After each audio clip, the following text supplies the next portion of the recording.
महाराष्ट्र विधानसभेच्या 288 जागांसाठी 20 तारखेला मतदान पार पडलं। यंदाच्या विधानसभेमध्ये विक्रमी 65% मतदान झालंय। दरम्यान महायुतीच्या मंत्र्यांच्या मतदारसंघामध्येही मोठ्या प्रमाणात मतदान नोंदवलं गेलं। लोकसभेमध्ये झालेल्या मतदानापेक्षा विधानसभेत यंदा मंत्र्यांच्या मतदारसंघात मतदानाची टक्केवारी वाढली आहे। मात्र ही वाढलेली टक्केवारी नेमकी सत्ताधाऱ्यांना फायदेशीर ठरणार की विरोधकांना या वाढीव मतदानाचा फायदा होईल का हे याच्याकडे राज्याचं लक्ष लागलंय। भुजबळांच्या येवला मतदारसंघामध्ये विधानसभेत यंदा 74% मतदानाची नोंद झाली, तर लोकसभेमध्ये या मतदारसंघात 65.38 मतदान झालं होतं। लोकसभेच्या तुलनेमध्ये 8.7% मतदानामध्ये वाढ झाली आहे। तर राधाकृष्ण विखे पाटलांच्या शिर्डी मतदारसंघातही लोकसभेच्या तुलनेमध्ये 10.8% वाढ झाली आहे। दादा भुसेंच्या मालेगावातही लोकसभेच्या तुलनेमध्ये 9.1% वाढ झाली। दरम्यान अब्दुल सत्तारांच्या सिल्लोड मतदारसंघामध्येही लोकसभेच्या तुलनेमध्ये यंदा विधानसभेत मतदानाची टक्केवारी 11.1% वाढली आहे। दरम्यान शंभूराज देसाईंच्या पाटणमध्ये सुद्धा लोकसभेच्या तुलनेमध्ये तब्बल 16.3% वाढ झाली आहे। ही वाढीव मतदानाची टक्केवारी नेमकी कुणाच्या फायद्याची आणि कुणाला याचा फटका बसेल हे उद्याच अखेर स्पष्ट होईल। तर याबाबत आपण अपडेट जाणून घेतोय आमचे प्रतिनिधी सिद्धार्थ गोदाम यांच्याकडून। सिद्धार्थ, एकंदरीतच पाहिलं तर अनेक मंत्र्यांच्या मतदारसंघामध्ये मतदान वाढलेलं आहे। लोकसभेच्या तुलनेमध्ये विधानसभेमध्ये मतदानाची टक्केवारी वाढली आहे। सिद्धार्थ, पण ही टक्केवारी वाढलेली आहे आणि काही नेत्यांच्या मंत्र्यांच्या मतदारसंघामध्ये तर ती अगदी विचार करण्यासारखी आहे। राधाकृष्ण विखे पाटील यांच्याकडे 10.8% वाढलेले, शंभूराज देसाई यांच्याकडे सुद्धा 16.3% वाढलेले आहे। एकंदरीतच ज्यावेळेस मतदानाचा टक्का वाढतो त्या मतदारसंघामध्ये मागचा जर इतिहास बघितला आपण निकालांचा तर त्या ठिकाणी बदल झालेले आपल्याला दिसत आहेत।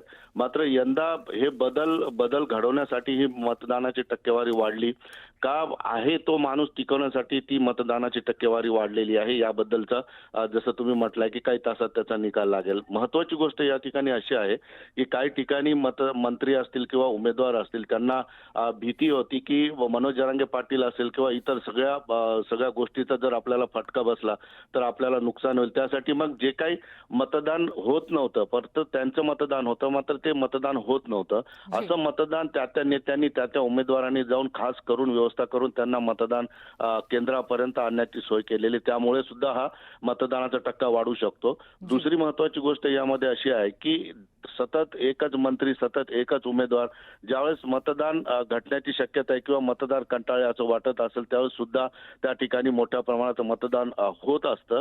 त्यामुळे आता हे मतदान वाढले ते आहे तो माणूस निवडून आणण्यासाठी का हे मतदान वाढले आहे तो माणूस पराभूत करण्यासाठी याचा नक्कीच सिद्धार्थ, उद्याचा दिवस अत्यंत महत्त्वाचा असणार आहे आणि उद्या हे जे चित्र आहे ते आता स्पष्ट होईल। धन्यवाद तुम्ही दिलेल्या माहितीसाठी। अशाच काही राजकीय घडामोडी आपल्याला पुढे सुद्धा पाहायच्या आहेत, पण आता वेळ झाली एका छोट्याशा विश्रांतीची। तुम्ही कुठेही जाऊ नका, पाहत रहा न्यूज18 लोकमत।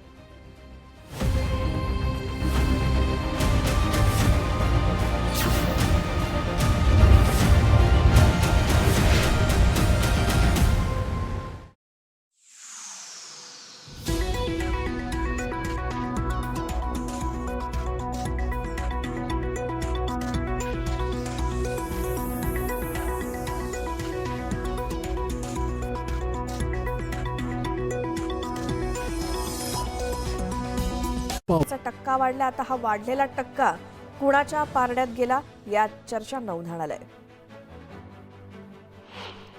पुणे जिल्ह्यातील 21 विधानसभा मतदारसंघांपैकी सर्वाधिक मतदानाचा टक्का पुणे कॅन्टोन्मेंट विधानसभा मतदारसंघात आहे। गेल्या निवडणुकीच्या तुलनेत या मतदारसंघात जवळपास 9.5%हून अधिक मतदान वाढलंय। दौंड विधानसभेच्या निवडणुकीत आमदार राहुल कुल आणि माजी आमदार रमेश थोरात यांच्यामध्ये लढत झाली। दरम्यान मतांची वाढलेली टक्केवारी कुणाच्या पथ्यावर पडणार याची चर्चा गावागावात रंगू लागली आहे। दापोलीमध्ये यंदा विधानसभेला 66.84% मतदान झालं। मागच्या वेळी 2019 मध्ये 65.90% मतदान झालं होतं। वाढीव 1% मतदान कुणाच्या पथ्यावर पडणार याकडे सर्वांचं लक्ष आहे। शिरूर आंबेगाव मतदारसंघातील गावात उत्साहाचं वातावरण आहे। या ठिकाणी महायुतीकडून राष्ट्रवादी काँग्रेस पक्षाचे दिलीप वळसे पाटील तर महाविकास आघाडीतील शरदचंद्र पवार पक्षाचे देवदत्त निकम हे दोन प्रमुख उमेदवार होते। या ठिकाणी आता कोण जिंकणार याकडे सर्वांचं लक्ष लागलंय। कुडाळ मालवण विधानसभा मतदारसंघामध्ये सर्वाधिक झालेल्या मतदानात हे मतदान कोणाच्या बाजूने जाणार याची उत्सुकता आहे. विशेष म्हणजे या मतदारसंघात महिला वर्गानं उत्स्फूर्तपणे मतदान केलंय. मावळ विधानसभा मतदारसंघात देहूतील मुख्य कमानीजवळ महायुतीचे उमेदवार सुनील शेळके यांच्या विजयाचे बॅनर लागलेत. यंदाच्या निवडणुकीत आमदार सुनील शेळके दुसऱ्यांदा आपलं नशीब आजमावतायत. मावळ मतदारसंघात विक्रमी 72.59% मतदान झालं. एकूण 14 टेबल्सवर ईव्हीएमची काउंटिंग होईल आणि 2 टेबलवर पोस्टल बॅलेटची मोजणी होईल. नूतन विद्यालय या ठिकाणी चोख पोलीस बंदोबस्त ठेवण्यात आला असून स्ट्रॉंग रूमवर सीसीटीव्हीची करडी नजर ठेवण्यात आली आहे. मतदानानंतर शालेय शिक्षण मंत्री दीपक केसरकर यांनी मुंबई गाठली. अन्य 3 उमेदवार मतदारसंघात ठाण मांडून एकूणच बूथनिहाय कल जाणून घेत होते. मतांची आकडेवारी घालून विजयाचं गणित त्यांच्याकडून मांडलं जात आहे. बारामती विधानसभा निवडणुकीच्या मतदानानंतर आता निकालाची उत्सुकता आहे. बारामतीत अजित पवार विरुद्ध युगेंद्र पवार अशी प्रमुख लढत होती.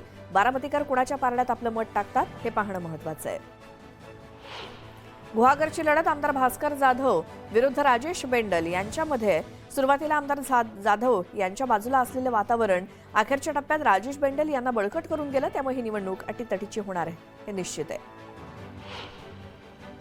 छत्रपती संभाजीनगर जिल्ह्यातील 9 विधानसभा मतदारसंघातील 183 उमेदवारांचं राजकीय भवितव्य ईव्हीएममध्ये बंद झालंय.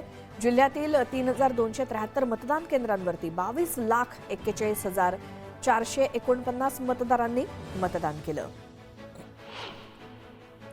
नालासोपाऱ्याचे बहुजन विकास आघाडीचे उमेदवार क्षितिश ठाकूर यांच्या विरोधात 2 गुन्हे दाखल झालेत. पैसे वाटपाप्रकरणी विवांता हॉटेलमध्ये हाणामारी केल्याप्रकरणी हे गुन्हे दाखल झालेत. एकनाथ शिंदेच पुन्हा मुख्यमंत्री व्हावेत असं शंभूराज देसाई म्हणालेत. महायुतीतील सर्व नेत्यांमध्ये समन्वय असून मुख्यमंत्रीपदाबाबत ते निर्णय घेतील. मात्र शिंदेच मुख्यमंत्री व्हावेत ही शिवसेनेची भूमिका असल्याचं देसाईंनी स्पष्ट केलं. पुण्याच्या मार्केट यार्ड भागात निकालाच्या आधीच अजित पवारांचे बॅनर झळकतायत. या बॅनरवर अजित पवारांचा मुख्यमंत्री असा उल्लेख करण्यात आलाय. तसंच विकासाचा वादा अजितदादा असाही आशय या बॅनरवरती लिहिण्यात आलाय. मुख्यमंत्रीपदाच्या दाव्यानंतर वाद वाढण्याची शक्यता लक्षात घेता नाना पटोले बॅकफूटवर गेलेत. संजय राऊतांच्या वक्तव्यानंतर पटोलेंनी स्पष्टीकरण दिलं. मुख्यमंत्रीपदाबाबत कोणतीही चर्चा झालेली नाही. या संदर्भात 3ही पक्ष एकत्रित बसून निर्णय घेतील असं नाना पटोले म्हणाले. महायुतीचं सरकार येतंय हे राऊतांना कसं पटेल म्हणून त्यांनी 48 तासात मी येतोय म्हणून लीलावतीमध्ये बेड बुक केला असेल असं म्हणत निलेश राणेंनी संजय राऊतांवर खोचक निशाणा साधलाय. मतमोजणीसाठी प्रशासनानं जय तयारी केली आहे. 36 मतमोजणी केंद्रांवरती 2700 कर्मचारी मतमोजणीचं काम बघतील. सुरक्षेसाठी सर्व मतदान केंद्रांवरती मिळून 10,000 पोलीस तैनात ठेवले जाणार आहेत. मुंबईतल्या 36 पैकी 24 मतदारसंघात महिलांच्या मतदानाची टक्केवारी पुरुषांच्या तुलनेत अधिक झाली आहे. यामध्ये कुलाबा मतदारसंघात महिलांच्या मतदानात सर्वाधिक 5.15% वाढ झाली आहे. लोकसभा निवडणुकीत खरी शिवसेना कुणाची हे 51 जागांवरील लढतीत सर्वाधिक जागा कोण जिंकू देतं त्यावरती ठरणार आहे. लोकसभा निवडणुकीत मुख्यमंत्री एकनाथ शिंदे यांच्या शिवसेनेनं 7 तर उद्धव ठाकरेंच्या शिवसेनेनं 9 जागांवर विजय मिळवला होता. आता विधानसभा निवडणुकीत शिंदे ठाकरे यांच्यात कोण वरचढ ठरणार हे निकालानंतर स्पष्ट होईल. बुलढाण्याच्या खामगावात भाजप उमेदवार आकाश फुंडकर यांच्या विजयाचे बॅनर झळकतायत. निवडणुकीच्या निकालापूर्वीच कार्यकर्त्यांनी फुंडकर यांना विजयाच्या शुभेच्छा दिल्या आहेत. निकालापूर्वीच संगमनेरमध्ये बाळासाहेब थोरातांच्या कार्यकर्त्यांकडून बॅनरबाजी करण्यात आली आहे. बॅनरवरती 9व्यांदा आमदार आणि भावी मुख्यमंत्री असा थोरातांचा उल्लेख करण्यात आलाय. नव्या एक्झिट पोलमध्ये महायुतीनं जोरदार मुसंडी मारली. ॲक्सिस माय इंडियाच्या पोलनुसार महायुतीला 178 ते 200 जागा मिळतील. या पोलनुसार महायुती सहज बहुमताचा आकडा पार करेल असा अंदाज आहे.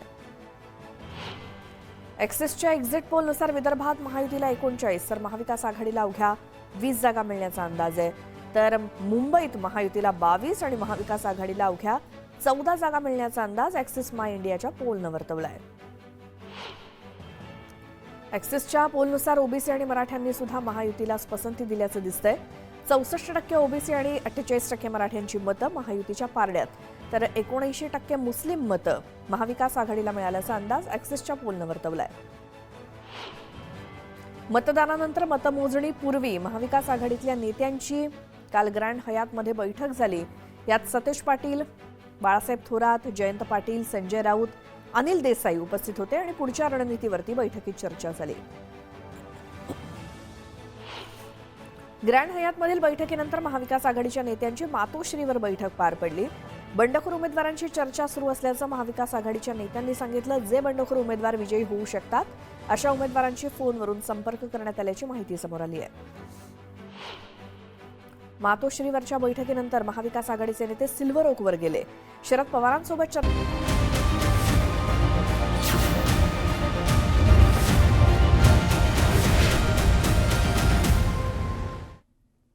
ब्रेकनंतर तुम्हा सर्वांचं स्वागत आहे. न्यूज 18 लोकमतमध्ये पुढची एक घडामोड आपण पाहतोय. उद्धव ठाकरेंनी उमेदवारांशी संवाद साधलेला आहे. व्हीसीद्वारे उभाठा उमेदवारांशी संवाद साधल्याचं वृत्त हाती येत आहे. निकालाच्या पार्श्वभूमीवर ठाकरेंचा हा प्लॅन समोर आलाय. निकालाच्या पार्श्वभूमीवरती मार्गदर्शन करण्यात आलं. दगाफटका होऊ नये म्हणून मोर्चे बांधणी करण्यात येते. विधानसभा निवडणुकीच्या निकालानंतर दगाफटका होऊ नये यासाठी शिवसेना ठाकरे गटाच्या उमेदवारांशी पक्षप्रमुख उद्धव ठाकरे यांनी बातचीत केली आहे. सर्व विजयी उमेदवार यांनी एकत्रित कुठे जमावं आणि काय करावं या संदर्भात पक्षप्रमुख उद्धव ठाकरे यांनी मार्गदर्शन केलं. तर याबाबत आपण अपडेट जाणून घेतोय आमचे प्रतिनिधी उदय जाधव यांच्याकडून. उदय, एकंदरीतच उद्धव ठाकरेंनी उमेदवारांशी संवाद साधलेला आहे, व्हीसीद्वारे चर्चा केली आहे, काय अपडेट?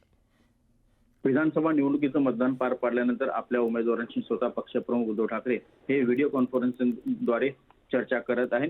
उद्या विधानसभा निवडणुकीचा निकाल जाहीर होणार आहे. निकाल जाहीर झाल्यानंतर जे काय राजकारण होणार आहे त्या राजकारणामध्ये आपल्या उमेदवारांना कुठेही कोणी संपर्क करू नये, त्याचबरोबर आपल्या उमेदवारांकडून इतर कोणत्याही पक्षाला संपर्क होऊ नये याची काळजी जी आहे शिवसेनेकडनं ठाकरे गटाकडनं केली जात असल्याची माहिती मिळते. त्यानुसार स्वतः पक्षप्रमुख उद्धव ठाकरे हे प्रत्येक उमेदवारांशी बोलतात आणि सर्व उमेदवारांशी वन टू वन बोलून झाल्यानंतर निकाल लागल्यानंतर नेमकी काय रणनीती आहे, कोणी कुठे यायचं, कोणाशी संपर्क करायचा याच्याबद्दल माहिती जी दिली जाते आहे. जी माहिती वरिष्ठ सूत्रांकडून मिळते त्यानुसार सर्व विजयी उमेदवारांना तात्काळ मुंबईला येण्यासाठी सांगण्यात येत आहे. त्यांची जी ज्या हॉटेलमध्ये त्यांचं नियोजन केलेलं आहे, निवासाची व्यवस्था केलेली आहे, तिथे सर्वांनी एकत्र जमण्याचे आदेश देण्यात आल्याची माहिती नक्कीच उदय, धन्यवाद तुम्ही दिलेल्या माहितीसाठी. पुढची ब्रेकिंग बातमी आपण पाहतोय. महानगर गॅस लिमिटेडनं राज्यातील सीएनजीच्या दरामध्ये वाढ केली आहे. एमजीएलनं राज्यामध्ये सीएनजीच्या दरामध्ये प्रति किलो 2 रुपयांनी वाढ केल्याचं वृत्त हाती आलंय. मुंबईमध्ये सीएनजीची किंमत 75 रुपये प्रति किलो होती, तर एमजीएलनं घेतलेल्या निर्णयानंतर सीएनजी 77 रुपये किलोवरती पोहोचलाय. दरातील बदल मुंबईसह आसपासच्या परिसरात लागू करण्यात आलाय.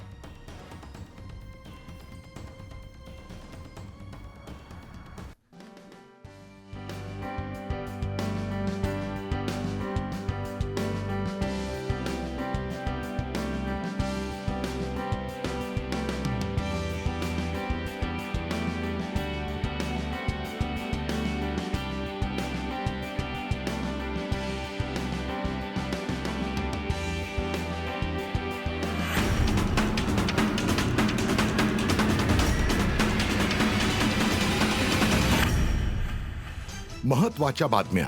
प्रायोजक घरकुल मसाले, स्वाद आणि मायेचा खमंग मेळ.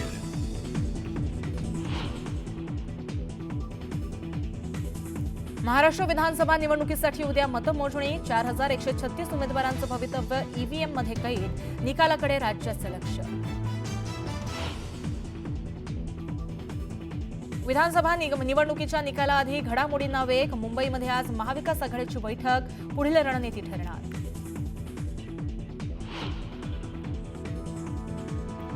काँग्रेसकडून विदर्भातील उमेदवारांसाठी विशेष विमानाची सोय. निकालानंतर दगाफटका होऊ नये म्हणून खबरदारी.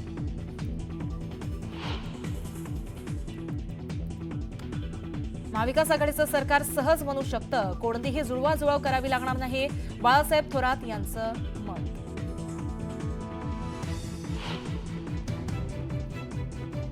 मुख्यमंत्रीपदाची एकनाथ शिंदे मुख्यमंत्रीपदी असावेत हीच शिवसेनेची भूमिका राहणार. मंत्री शंभूराज देसाईंचं वक्तव्य.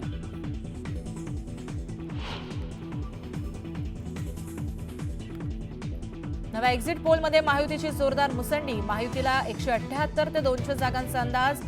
ॲक्सेस माय इंडिया पोलनुसार महायुतीचा सहज बहुमताचा आकडा पार.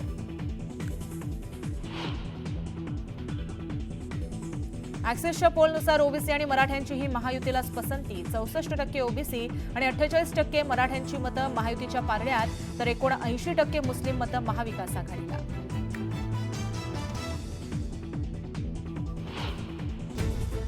टॉप 18 प्रायोजक Cotton King Urban Twist, compliment तो बनता है.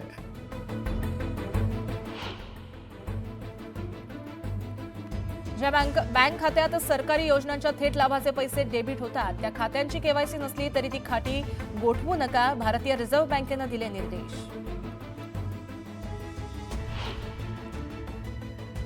मुंबईत मतमोजणीसाठी प्रशासनाची जय्यत तयारी. 36 मतमोजणी केंद्रावर 2700 कर्मचारी मतमोजणी करणार.